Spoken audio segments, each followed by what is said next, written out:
বিসমিল্লাহির রহমানির রহিম। প্রিয় শিক্ষার্থীবৃন্দ, কেমিস্ট্রি এইচএসসি অনলাইন ক্লাসে স্বাগতম জানাচ্ছি। আমি সৈয়দ আমিরুল ইসলাম। আসসালামু আলাইকুম। তো আজকের ক্লাস তোমাদের সকলেই জানো, ফার্স্ট চ্যাপ্টারের উপর ক্লাস হচ্ছে। ফার্স্ট পেপারের ফার্স্ট চ্যাপ্টার, গুরুত্বপূর্ণ অধ্যায়, সহজ এবং গুরুত্বপূর্ণ অধ্যায়। ফার্স্ট চ্যাপ্টারে এই শিরোনাম হলো ল্যাবরেটরি নিরাপদ ব্যবহার। এটা আগেই বলেছিলাম, এটা খুব ইম্পর্টেন্ট, গুরুত্ব বহন করে, যেহেতু ল্যাবে কাজ করতে গেলে এইগুলোর নিয়মকানুন কৌশল জানা খুবই আবশ্যক, না হলে দুর্ঘটনা হওয়ার সুযোগ থাকে বা দুর্ঘটনা হওয়ার সম্ভাবনা থাকে। তো আমাদের আজকের আলোচনার বিষয়বস্তু নিয়েছি এই অধ্যায়ের আয়তনিক বিশ্লেষণে ব্যবহৃত কাজের যন্ত্রপাতি ও এদের ব্যবহারের কৌশল। 2 নম্বর আমরা নিয়েছি বুনসেন বার্নারে শেখার বিভিন্ন অংশ, বুনসেন বার্নার সম্পর্কিত আলোচনা। তো আমরা প্রথমে আয়তনিক বিশ্লেষণ ব্যবহৃত কাজের যন্ত্রপাতি বলার আগে আয়তনিক বিশ্লেষণ কি বা রাসায়নিক বিশ্লেষণ, বোর্ডের দিকে একটু তাকাও, দৃষ্টিপাত করো। রাসায়নিক বিশ্লেষণ হলো কোনো রাসায়নিক পদার্থ অথবা এদের মিশ্রণের মূল উপাদান সমূহকে শনাক্তকরণ এবং এদের পরিমাণ নির্ধারণের জন্য যে রাসায়নিক পদ্ধতিসমূহ ল্যাবরেটরিতে অনুসরণ করা হয় তাকে রাসায়নিক বিশ্লেষণ বলে। ক্লিয়ার? তাহলে দেখা যাচ্ছে রাসায়নিক পদার্থের যে কি উপাদান দিয়ে গঠিত বা মিশ্রণের উপাদান কি উপাদান আছে তা শনাক্তকরণ এবং সাথে সাথে এই উপাদানগুলোর পরিমাণও নির্ণয় করা হয় যে প্রক্রিয়া দ্বারা, যে রাসায়নিক পদ্ধতির মাধ্যমে, তাকেই বলা হয় রাসায়নিক বিশ্লেষণ। সমগ্র রাসায়নিক বিশ্লেষণ আবার 2 শ্রেণীতে বিভক্ত: আঙ্গিক বিশ্লেষণ আর মাত্রিক বিশ্লেষণ।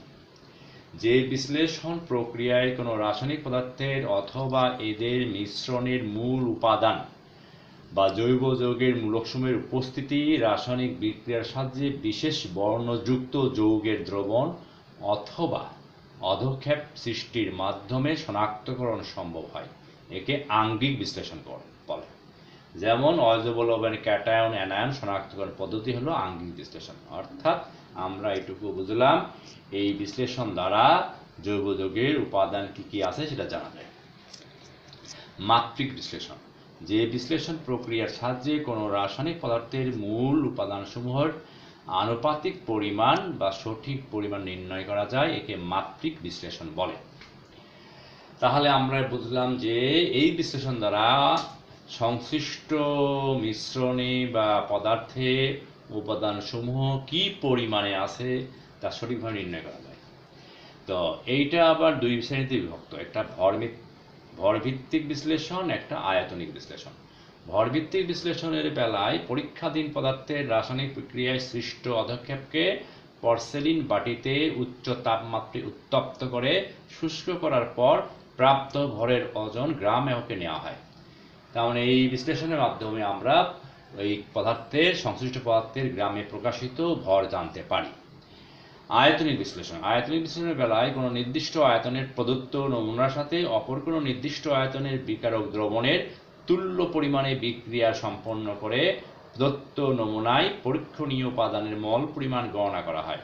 যেমন অম্ল ক্ষার টাইট্রেশন, রিডক্স টাইট্রেশন নিয়ে আয়তন জানা যায়।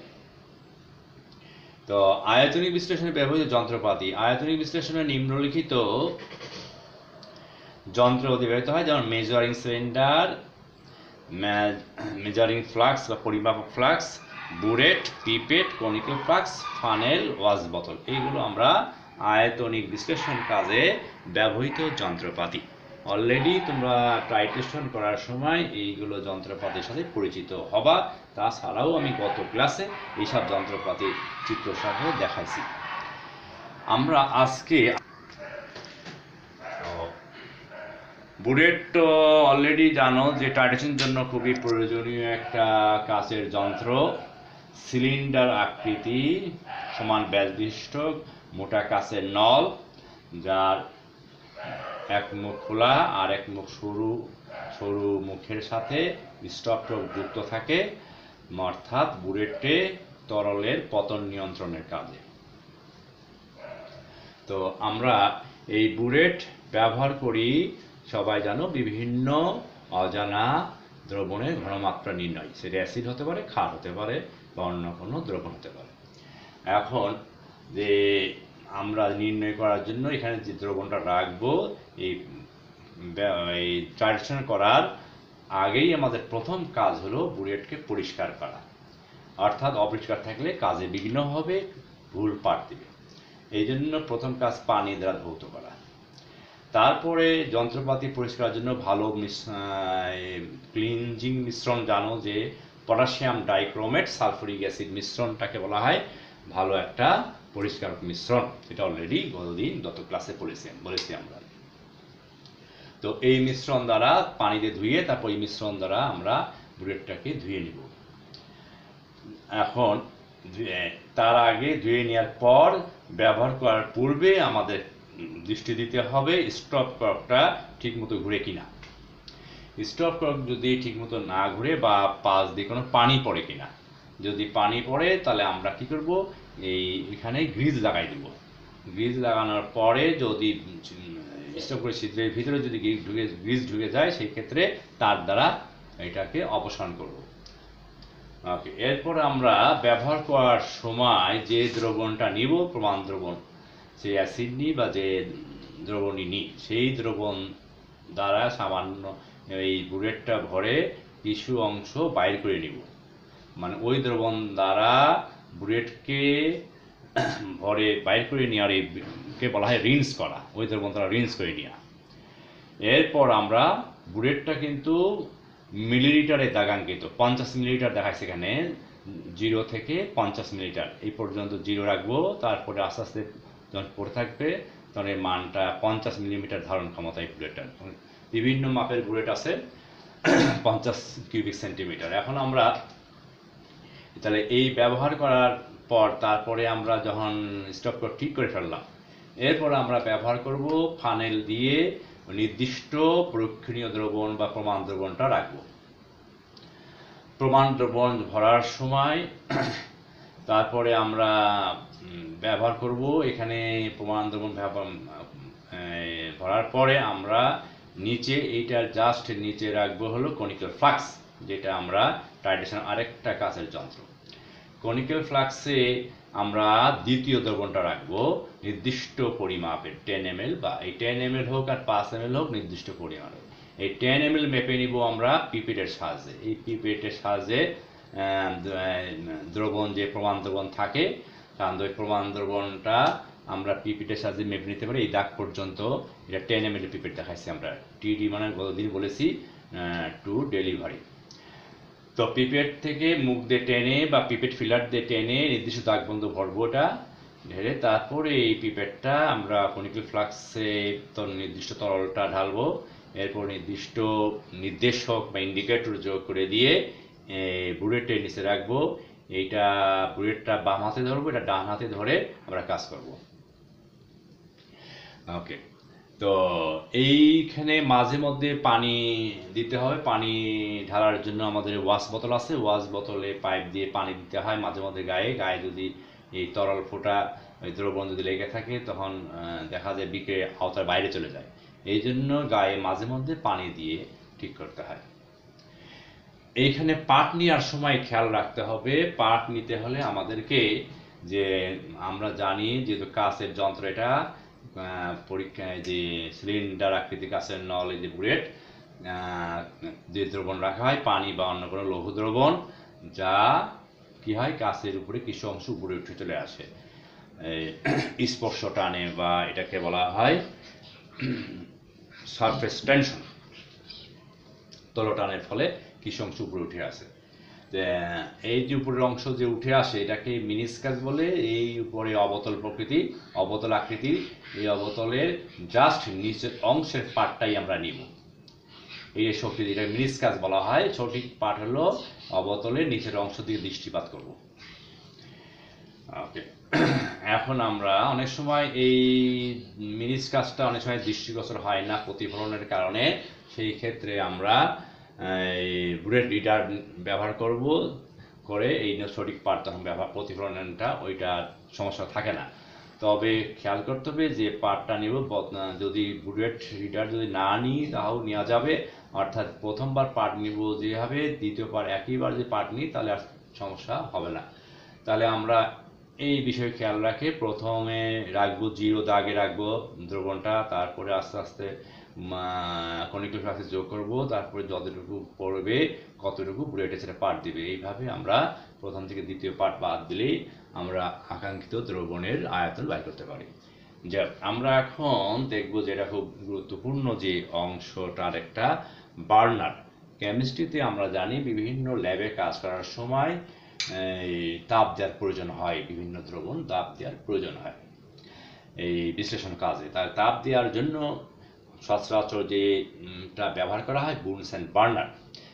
যেসব ল্যাবে বুনসেন বার্নার নাই তাদের ক্ষেত্রে স্পিড ল্যাম্প ব্যবহার করা হয়। তবুও স্পিড ল্যাম্পের কাজটা অত ভালো হবে না, কারণ তাপ উৎপন্ন কম হয়, এই জন্য বেশি তাপের প্রয়োজন হলে অবশ্যই বুনসেন বার্নার। এই বুনসেন বার্নারে শিখা মানে হলো এই প্রাকৃতিক গ্যাস, বুনসেন বার্নারে প্রাকৃতিক গ্যাস সাপ্লাই করা হয়। প্রাকৃতিক গ্যাস অক্সিজেনের সংস্পর্শে যে শিখা তৈরি হয় এটাকে বলা হয় বুনসেন বার্নারের শিখা। এই শিখা আবার দুই প্রকার, একটা উজ্জ্বল শিখা আর একটা অনুজ্জ্বল শিখা। তাহলে বুনসেন বার্নার আগে বলা দরকার, বুনসেন বার্নার তিনটে অংশকে ভাগ করতে হবে, তিনটে অংশে বিভক্ত। প্রথমে বেলস মানে হলো যেখানে এই বার্নারটা খারাপভাবে থাকে, বেলস ভিত্তি। আর একটা হলো বায়ু ছিদ্র খোলা, বায়ু নিয়ন্ত্রক ছিদ্রযুক্ত বায়ু নিয়ন্ত্রক নল। আর একটা হলো বুনসেন নল। এই তিনটা অংশের সমষ্টি। যখন ছিদ্রযুক্ত বায়ু নল আর বুনসেন নল ছিদ্র এক জায়গায় মিলিত হয়, এক জায়গায় যদি মিলে যায় তাহলে কি বুঝবো যে বায়ু ঢুকতে পারবে, আর যদি অর্থাৎ বায়ুপথ খোলা থাকবে। আর যদি মিলে না যায়, এই বুনসেন নল আর বায়ু ছিদ্র না মিললে তখন বায়ু ভিতরে ঢুকতে পারে না, তখন এটা বায়ু ছিদ্র বন্ধ থাকে। তো এখন ছিদ্র যদি খোলা অবস্থায় থাকে তখন যে শিখা হয় সেটাকে অনুজ্জ্বল শিখা। আর যদি ছিদ্র বন্ধ করে দেওয়া হয়, অক্সিজেন ঢুকতে পারে না, তখন বুনসেন বার্নার উজ্জ্বল শিখা সৃষ্টি হয়। তো এখন এই অনুজ্জ্বল শিখা যেটা, সেটার যে বিভিন্ন অংশ আমি দেখিয়েছি, সবচেয়ে নিচে যে অংশটা অন্তস্থ নীল বিজারণমণ্ডল, আর উপরেরটাকে বলা হয় বহিস্থ অনুজ্জ্বল জারণমণ্ডল। এই বিভিন্ন অংশে বিভিন্ন তাপমাত্রা, সবচেয়ে কম তাপমাত্রা হলো অন্তস্থ নীল বিজারণমণ্ডলে, আর এই অঞ্চলে তাপমাত্রা সবচেয়ে বেশি, তারপরে 1550 এই অঞ্চলে হয় বেশি, তারপর কমতে এখানে কম, আর সবচেয়ে কম হলো নীল বিজারণমণ্ডল। এখন প্রশ্ন, এখানে অনুজ্জ্বল শিখা কেন বলা হচ্ছে? অনুজ্জ্বল শিখা বলা হচ্ছে এখানে বায়ু প্রবেশের পথ খোলা, অর্থাৎ বায়ু ছিদ্র পথ আর বুনসেন বার্নার নল একসঙ্গে ছিদ্র মিলে যাওয়ার কারণে বায়ু পর্যাপ্ত ঢুকতে পারে। বায়ু ঢুকতে পারার কারণে কি হয়, বায়ুর অক্সিজেনের সাথে জ্বালানি গ্যাসের পূর্ণ দহন ঘটে। পূর্ণ দহনের ফলে কি হবে, পূর্ণ দহনের ফলে বিক্রিয়া হয় পুরোপুরি এইভাবে, জ্বালানি প্লাস অক্সিজেন বিক্রিয়া করে হবে কার্বন ডাইঅক্সাইড প্লাস জলীয় বাষ্প প্লাস তাপ। এইখানে তাপের পরিমাণ বেশি হয় পূর্ণ দহনের ফলে, কিন্তু শিখা হয় উজ্জ্বলতা কম, অনুজ্জ্বল হয়। কারণ হলো এখানে কার্বন উৎপন্ন হয় না, বিধায় কার্বন উৎপন্ন না হওয়ার কারণে আলোর প্রতিফলনটা ঘটে না, যার ফলে অনুজ্জ্বল শিখা উৎপন্ন হয়। তো এই শিখায় কার্বন অক্সাইড উৎপন্ন হয় না, কার্বন উৎপন্ন হয় না। ব্ল্যাক কার্বন উৎপন্ন না হওয়ার কারণে কালি সৃষ্টি করে না, অর্থাৎ কাঁচ পাত্রে কালি সৃষ্টি করে প্রবলেম সৃষ্টি করে না পাত্রের তলায়। এই জন্য ল্যাবরেটরিতে আমরা এই অনুজ্জ্বল শিখায় ব্যবহার করে থাকি, ল্যাবরেটরিতে এটাই ব্যবহার করা হয়। তো এইখানে দুইটা যে মণ্ডল বলেছি, অনজল জারণ মণ্ডল, বিজারণ মণ্ডল। মূল কারণটা কি? এই বিজারণ মণ্ডলে কার্বন মনোক্সাইড উৎপন্ন হয়। কার্বন মনোক্সাইড কার্বন গুঁড়া কিছু থাকে, যার ফলে এই কার্বন গুঁড়া কার্বন মনোক্সাইড বিজারণ ধ্বনি তোমরা সবাই জানো, যার ফলে এখানে এটাকে বলা হয় বিজারণ মণ্ডল, যার ফলে এই বস্তুকে বিজারণ করার কাজে এই শিখা ইউজ করা হয়। এবার বহিস্থ যে অঞ্চল ঘিরে আছে সেটা হলো জারণ মণ্ডল। এইখানে ওই কার্বন থাকে না বা কার্বন অক্সাইড থাকে না, পূর্ণ দহন ক্রিয়া ঘটে বিধায় তাপ উৎপন্ন হয় বেশি, যার ফলে এই অঞ্চলটা বেশি উত্তপ্ত থাকে। এবং জারণ মণ্ডল বলা হচ্ছে এখানে ওই যে অতিরিক্ত অক্সিজেন থাকে যা বস্তুকে জ্বালন কাজে ব্যবহৃত হয়, এই জন্য এটা জারণ মণ্ডল বলা হয়। এবার আমরা যদি উজ্জ্বল শিখা দেখাই, উজ্জ্বল শিখা আবার এখানে বায়ু ছিদ্রপথ বন্ধ, অর্থাৎ বায়ু প্রবেশ করতে পারে না। অর্থাৎ বুনসেন বার্নার নল আর বায়ু ছিদ্র নিয়ন্ত্রকের যে নল ছিদ্র যেটা একত্রে যদি মিলিত না হয় তখন বায়ু প্রবেশ করতে পারে না। সেই ক্ষেত্রে উজ্জ্বল শিখা হবে, কারণ এখানে দহন ক্রিয়া সম্পূর্ণ হয় না। এই ক্ষেত্রে কি বিক্রিয়া ঘটে? জ্বালানি গ্যাস